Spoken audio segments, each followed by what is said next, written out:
जय हिंद मेरे प्यारे साथियों, स्वागत है आपका हमारे यूट्यूब चैनल में।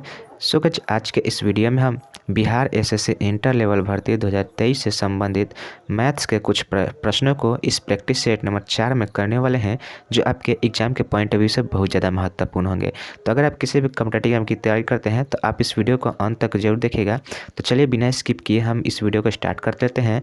तो देखिए यहाँ पे जो हमारा पहला नंबर प्रश्न है, क्वेश्चन बोल रहा है कि दो गोलों की त्रिज्याओं का अनुपात जो है 3:2 है, तो उनके आयतन किस अनुपात में होंगे। ठीक है, देखिए दोस्तों, अगर आप किसी भी प्रश्न का आंसर जानते हैं तो उसका राइट आंसर आप हमारे कमेंट बॉक्स में कर सकते हैं। ठीक है, और जरूर कीजिएगा। तो चलिए देखिए इस प्रश्न को हम सॉल्व करते हैं। बोल रहा है दो गोलों की त्रिज्याओं यानी कि R1 और R2। ठीक है, R1 और R2 इन दोनों का जो अनुपात दिया है 3:2 दिया है, यानी कि 3 और 2 इसको हम अनुपात में लेते हैं। ठीक है, अब देखिए क्वेश्चन बोल रहा है कि उनका आयतन किस अनुपात में होगा। ठीक है, तो गोला का आयतन क्या होता है, तो गोला का जो आयतन होता है हमें अनुपात में बताना है। ठीक है, तो गोला का आयतन क्या होता है 4/3 पाई आर क्यू। ठीक है, तो यह पहला गोला वाला ठीक हो गया। ठीक है, उसके बाद इसका अनुपात हो जाएगा, उसके बाद दूसरा लिखा जाएगा 4/3, दूसरे वाले का भी यही होगा 4/3। ठीक है, 4/3 पाई आर क्यू। ठीक है, तो ये दूसरा आर का क्यू होगा। ठीक है, अब देखिए यहाँ पे आप देख रहे हैं कि जो अनुपात में, अनुपात का मतलब बराबर ही होता है, लगभग मान के चला जाता है। तो देखिए इस अनुपात के इधर और इसके अनुपात के इधर अगर जो भी संख्याएं सेम दिख रही हो तो उसको हम काट देते हैं। ठीक है, तो यह 4/3 कट जाएगा, 4/3 इधर से कट जाएगा, इधर पाई से पाई इधर कट जाएगा। ठीक है, अब आपका बच गया यहाँ R1 का क्यू और इधर बच गया R2 का क्यू। ठीक है,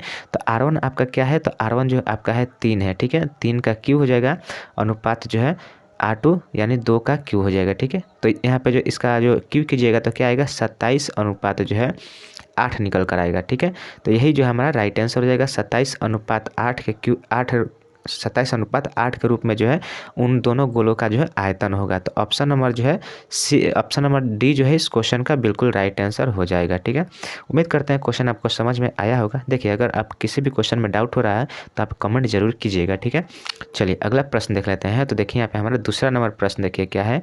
क्वेश्चन बोल रहा है कि चंद्रमा का व्यास पृथ्वी के व्यास का 1/4 माना जाता है। ठीक है, चंद्रमा का जो व्यास है पृथ्वी के व्यास का 1/4 माना जाता है, तो पृथ्वी के आयतन का चंद्रमा के आयतन से अनुपात क्या होगा। ठीक है, अब देखिए यहाँ पे क्वेश्चन समझने वाली बात है कि चंद्रमा का व्यास पृथ्वी के व्यास का 1/4 है, यानी कहने का मतलब है अगर पृथ्वी का व्यास 1 है, ठीक है, तो चंद्रमा का व्यास 1/4 हो जाएगा। इसी तरह से अगर पृथ्वी का त्रिज्या 1 है तो चंद्रमा का त्रिज्या क्या हो जाएगा 1/4 हो जाएगा। ठीक है, तो यहाँ से आपका पृथ्वी का त्रिज्या क्या, पृथ्वी का आर यानी पृथ्वी की त्रिज्या क्या है 1 है, तो यहाँ से चंद्रमा का त्रिज्या क्या हो जाएगा, चंद्रमा का त्रिज्या क्या हो जाएगा 1/4 हो जाएगा। ठीक है, यह समझने वाली बात है कि अगर पृथ्वी के व्यास जो है उसका 1/4 चंद्रमा का व्यास है, तो सेम पृथ्वी की त्रिज्या जितनी होगी उसी का 1/4 चंद्रमा का त्रिज्या होगा। ठीक है, तो यहाँ तक तो आप समझ गए कि पृथ्वी की त्रिज्या अगर 1 है तो चंद्रमा की त्रिज्या 1/4 होगी। अब देखिए क्वेश्चन यहाँ है कि तो पृथ्वी की आयतन तथा चंद्रमा के आयतन का अनुपात निकालना है। तो पृथ्वी का आयतन और चंद्रमा का आयतन हमें निकालना है। ठीक है, तो पृथ्वी कैसी है, पृथ्वी गोल है, और गोल का आयतन, गोला का आयतन क्या होता है, गोला का आयतन होता है 4/3 पाई आर क्यू। ठीक है, 4/3 पाई आर क्यू, और अनुपात यह पृथ्वी का अनुपात है, पृथ्वी का जो है आयतन है। उसके बाद जो है चंद्रमा भी कैसा है, चंद्रमा भी गोलाकार है, तो उसका भी आयतन क्या होगा 4/3 पाई आर क्यू। ठीक है, पाई आर क्यू, तो यह चंद्रमा का है, इसको मान लीजिए हम R2 लिखते हैं। ये देखिए यहाँ पे R1 है और यह R2 है। आप समझ लीजिएगा कि R2 जो है चंद्रमा का त्रिज्या है और R1 जो है पृथ्वी की त्रिज्या है। ठीक है, यहाँ पे R1 है। अब देखिए जैसा कि हमने पिछला वाला क्वेश्चन में बताया है कि अनुपात के इधर और अनुपात के इधर जो भी सेम दिख रहे हैं उन सभी को हम काट देते हैं। तो यहाँ से 4/3 और पाई जो है 4/3 पाई से कट जाएगा।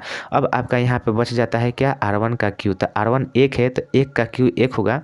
ठीक है, उसी तरह से इधर जो है बच गया R2। ठीक है, R2 का क्यू यानी कि 1/4 का क्यू, तो 1/4 यह अनुपात है। ठीक है, 1/4 का क्यू क्या होता है, तो 1 का क्यू 1 हो जाएगा, और 4 का क्यू कीजिएगा तो 4 चौका 16 और 16 चौका 64 यानी कि 64 हो जाएगा। ठीक है, अब देखिए यह बाटा के इधर है तो इधर आएगा, तो गुना करेगा तो यह 1 में गुना करेगा तो कितना हो जाएगा 64 हो जाएगा। तो 64:1 जो है इस क्वेश्चन का बिल्कुल राइट आंसर हो जाएगा। वह जो पृथ्वी का आयतन का अनुपात चंद्रमा के आयतन का अनुपात यह जो है ये 64:1 होगा। ठीक है, तो इस क्वेश्चन का राइट आंसर क्या होगा? Option number A 64:1। Option number A इस क्वेश्चन का बिल्कुल राइट आंसर हो जाएगा।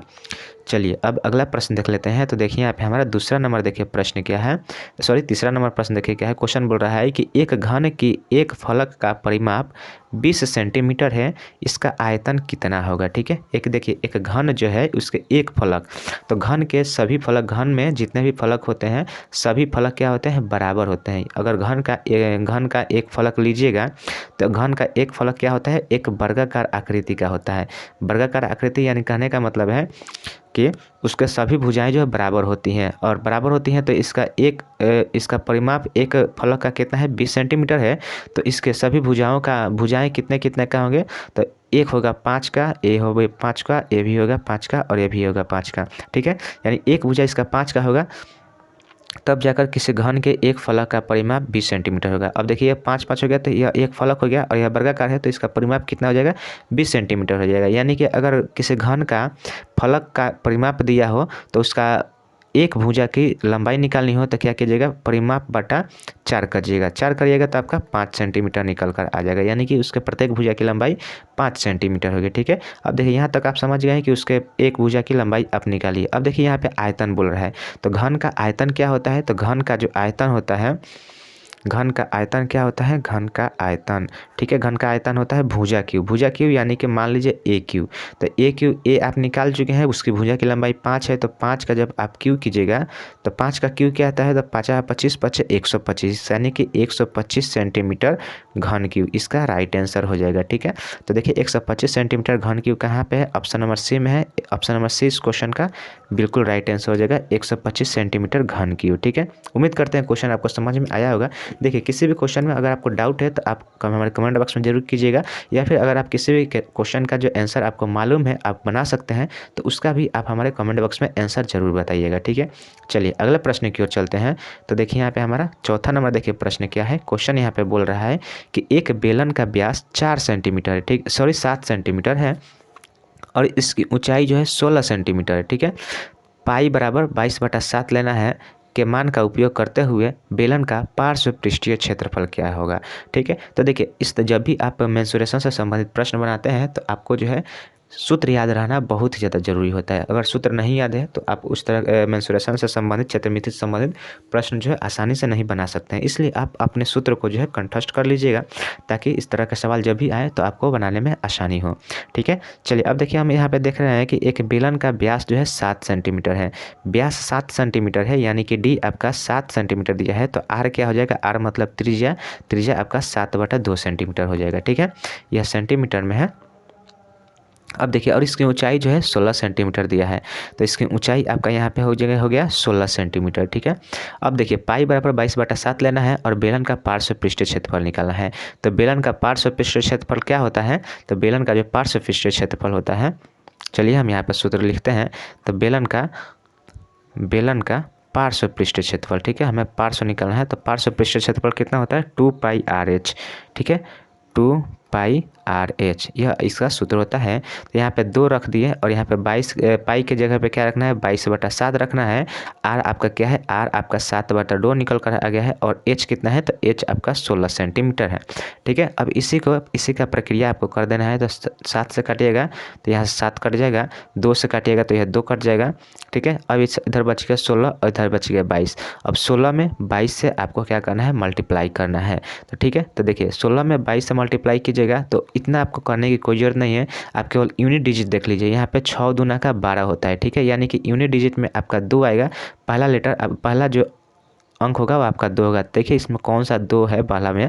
तो पहला में 2 यहाँ पे ऑप्शन नंबर ए है। ठीक है, यानी कि 352 सेंटीमीटर जो है इसका राइट आंसर हो जाएगा। तो ऑप्शन नंबर ए जो है इस क्वेश्चन का बिल्कुल राइट आंसर हो जाएगा।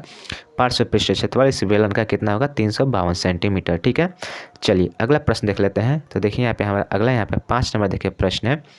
क्वेश्चन देखिए यहाँ पे कर रहा है क्वेश्चन कि एक कमरे की लंबाई, चौड़ाई और ऊंचाई क्रमशः 5 सेंटीमीटर, 4 सेंटीमीटर और 3 मीटर है। ठीक है, सभी मीटर में है। कमरे के अंदर रखे जा सकने वाले सबसे बड़े बांस की लंबाई ज्ञात कीजिए। यानी कि इस कमरा जो है कैसा है, तो आयताकार कमरा है और इस कमरे में जो सबसे लंबी जो बांस रखी जाएगी, यानी कि उसके कॉर्नर हमें उसका डायगोनल यानी कि उसके विकर्ण निकालना है। ठीक है, तो उस कमरे का विकर्ण कैसे निकालिएगा, तो देखिए विकर्ण बराबर आपका सूत्र होता है। देखिए मान लो आपको बोला है कि आपको सूत्र जो है मेंसुरेशन सवाल को बनाने के लिए आपको सूत्र कंठस्थ होना चाहिए।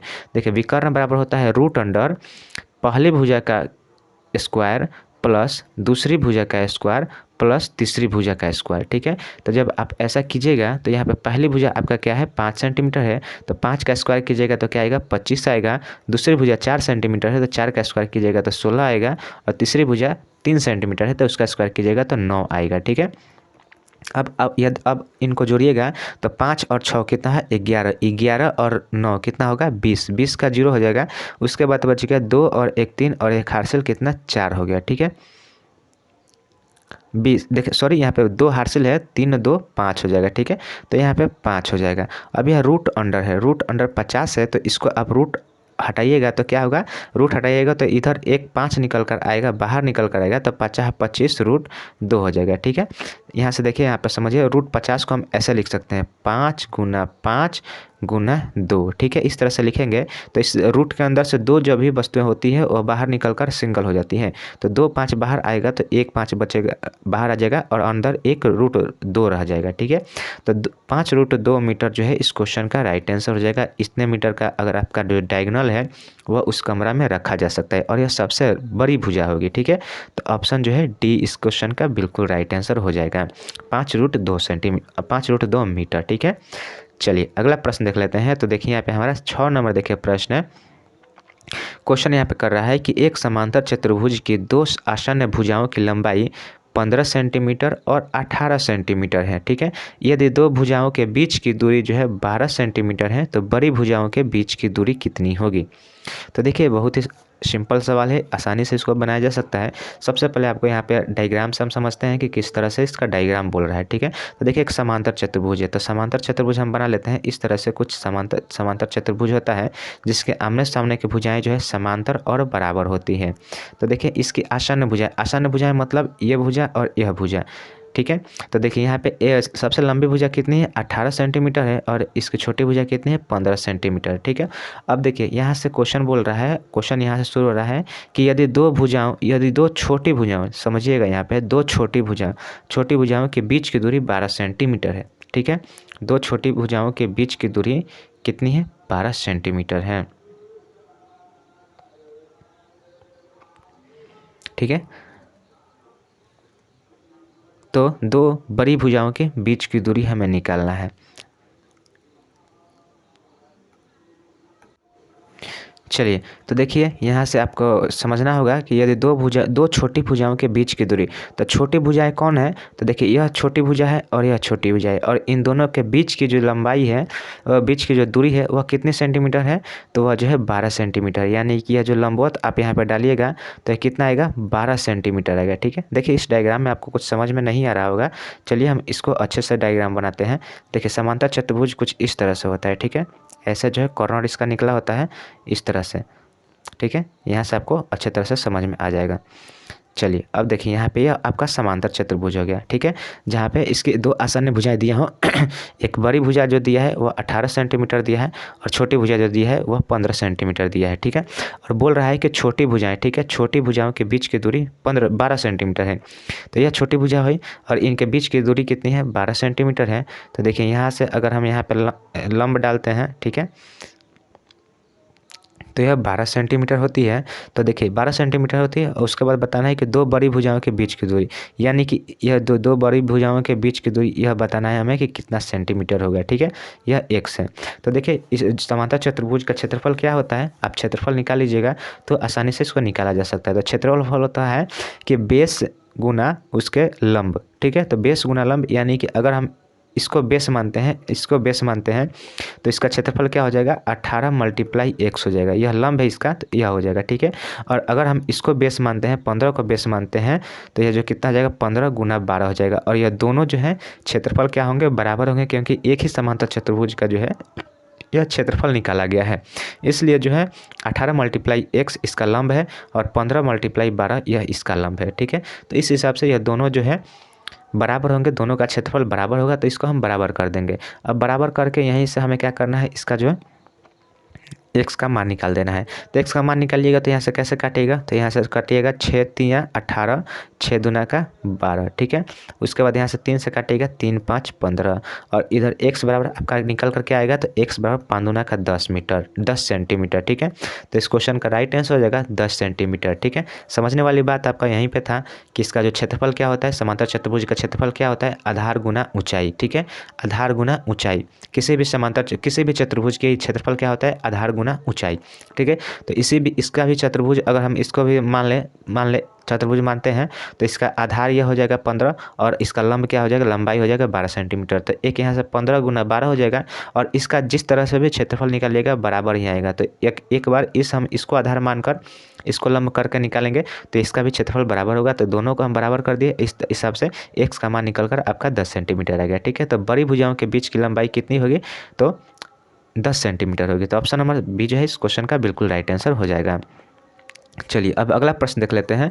तो देखिए यहाँ पे हमारा 7 नंबर देखिए प्रश्न है, क्वेश्चन बोल रहा है यहाँ पे कि 22 सेंटीमीटर मल्टीप्लाई 12 सेंटीमीटर विमाओं वाली एक आयताकार कागज की शीट को उसकी लंबाई के अनुदिश एक बेलन के रूप में मोड़ा जाता है, तो इस बेलन का आयतन कितना होगा। ठीक है, बेलन का आयतन कितना होगा, और यहाँ पे पाई बराबर, पाई का मान आपको लेना है 22/7 लीजिएगा। ठीक है, क्वेश्चन में बोला है यहाँ पे। अब देखिए यहाँ पे बोल रहा है कि 22 सेंटीमीटर और 12 सेंटीमीटर विमाओं वाली एक आयताकार, चलिए हम आयत का एक चित्र बना लेते हैं। यह आपका आयत हो गया। ठीक है, यह आपका आयत है और यहाँ पे इसका जो है लंबाई कितना है, 22 सेंटीमीटर है और इसका चौड़ाई कितना है, 12 सेंटीमीटर है। ठीक है, तो अब देखिए अब बोल रहा है कि इसके यहाँ से क्वेश्चन आपका शुरू होता है कि उसकी लंबाई के अनुदिश एक बेलन बनाया जाता है। यह आपका लंबाई है और लंबाई के अनुदिश जब आप इसका बेलन बनाइएगा तो बेलन कुछ इस तरीका से बनेगा। ठीक है, आपने इसके लंबाई के अनुदिश बनाया है तो यह जो लंबाई होगी यह आपका जो है यही आपका लंबाई होगा। ठीक है, यह जो गोल घूम रहा है यह आपका लंबाई होगा और इसका हाइट क्या हो जाएगा, हाइट आपका चौड़ाई हो जाएगा। चौड़ाई कितना है, 12 सेंटीमीटर। ठीक है, तो यहाँ से 12 सेंटीमीटर हो गया और यह जो गोला जो हो रहा है, यह जो मुंह पर बन रहा है, यह आपका क्या होगा, यह लंबाई है और क्योंकि इसको हम ऐसे मोड़े हैं। ठीक है, अगर आप इसको ऐसे करके मोड़िएगा तो इधर से आप यहाँ पे लाइएगा। ठीक है, तो लाइएगा तो कुछ इस तरफ से इस तरीका से यह जो बेलन बन जाएगा। ठीक है, लंबाई के तरीका से मोड़िएगा, लंबाई को पकड़ कर मोड़िएगा तो यह आपका इस तरीका से यह जो बेलन बनेगा। ठीक है, तो इतना अगर बना लेते हैं, इतना समझ में आ जाता है तो क्वेश्चन जो काफ़ी आसानी से बन जाएगा। अब जो आप इसका लंबाई के अनुसार मोड़े हैं और देखिए बेलन का आयतन निकालने के लिए आपको जो है त्रिज्या मालूम होना चाहिए। एच तो यहाँ पे हाइट तो आपको मालूम है, परंतु देखिए बेलन का आयतन क्या होता है, बेलन का आयतन होता है पाई आर स्क्वायर एच। तो देखिए पाई का मान आपको यहाँ पे 22/7 लेना है, एच का मान यहाँ पे 12 दिया है, परंतु आपको आर नहीं मालूम है, त्रिज्या नहीं मालूम है। तो त्रिज्या इसका कैसे निकालेंगे, चलिए पहले आपको वो देखना होगा। तो त्रिज्या निकालने के लिए आपको देखिए यहाँ पे आपको इससे का मुंह जो दिया है यह किस तरह से है, तो मुंह जो है इसका वृत्त की आकृति में है। ठीक है, तो वृत्त की आकृति में है तो इसका जो यह टोटल कितना है, तो यह टोटल जो है यह एक राउंड जो है यह कितना मीटर का है, तो यह 22 सेंटीमीटर का है। ठीक है, 22 सेंटी यानी कि इसको हम परिधि बोल सकते हैं। तो इसकी परिधि बराबर क्या हो जाएगी, बेलन जो यहाँ पे वृत्त बन रहा है, वृत्त की परिधि क्या होती है, 2πr। ठीक है, और यह कितना दिया है, 22 सेंटीमीटर दिया है, 22 सेंटीमीटर दिया है। अब यहाँ से 2 कीजिएगा, पाई का मान क्या रखना है, 22/7 रखना है। आर हमें निकालना है तो आर ऐसे छोड़ दीजिएगा, इधर 22 है। ठीक है, तो 22 से यह 22 कट जाएगा और इधर से आर बराबर आपका क्या आ जाएगा, 7 ऊपर चला जाएगा, 2 नीचे आएगा, यानी कि 7/2 आपका त्रिज्या निकल कर आ गई। ठीक है, और जैसा कि आपको यहाँ पे हमने सूत्र लिख दिया है कि पाई आर स्क्वायर एच जो है बेलन का आयतन होता है। तो बेलन का आयतन अब यहाँ पे लिख दिए हैं, आर आपको यहाँ पे मालूम चल गया है, एच आपका यहाँ पे 12 सेंटीमीटर दिया है। तो पाई का मान क्या रखना है, 22/7 रखना है, 22/7 रखिएगा। आर आपका 7/2 है, स्क्वायर में है तो आप 7/2 2 बार लिखिएगा और मल्टीप्लाई एच यानी कि हाइट आपको लिखना है। तो हाइट कितना है, 12 सेंटीमीटर है। अब इसका सिंप्लीफिकेशन कर देना है तो 7 से एक 7 कट जाएगा, 2 से यहाँ पे कितना कट जाएगा, यह 6 बार में कट जाएगा, पुनः इसको काटिएगा तो यह जो है 3 बार में कट जाएगा। ठीक है, 3 बार में कट जाएगा। अब यहाँ पे आपका बच गया 22, 7 और 3, तो इसको आपस में मल्टीप्लाई करना है। तो 22 × 7 × 3। ठीक है, अब यहाँ पे गुना कीजिएगा तो क्या हो जाएगा, 22 × 7 × 21। ठीक है, अब देखिए 22 मल्टीप्लाई 21 हो गया। अब यहाँ पे अगर आप यूनिट डिजिट को लड़ाई कराते हैं, मल्टीप्लाई करते हैं, तो आपका जो यूनिट में क्या आएगा, 2 आएगा। और 2 देखिए एक ही ऑप्शन में दिया है, ऑप्शन नंबर ए में दिया है, ठीक है। तो ऑप्शन ए इसका राइट आंसर हो जाएगा। इसका जब मल्टीप्लाई कीजिएगा तो कितना आएगा, 462 सेंटीमीटर क्यूब जो है निकल कर आएगा। तो ऑप्शन नंबर ए जो है इस क्वेश्चन का बिल्कुल राइट आंसर हो जाएगा, 762 सेंटीमीटर, ठीक है। तो देखिए आज की इस वीडियो में हमने टोटल 7 प्रश्न किए और सातों के सातों प्रश्न बहुत ही महत्वपूर्ण प्रश्न थे। उम्मीद करते हैं आप इस वीडियो को अंत तक जरूर देखे होंगे। कैसे लगी वीडियो कमेंट करके जरूर बताइएगा। तो चलिए इस वीडियो को हम यहीं पे अंत करते हैं, मिलते हैं नेक्स्ट वीडियो में। तब तक के लिए जय हिंद, जय भारत।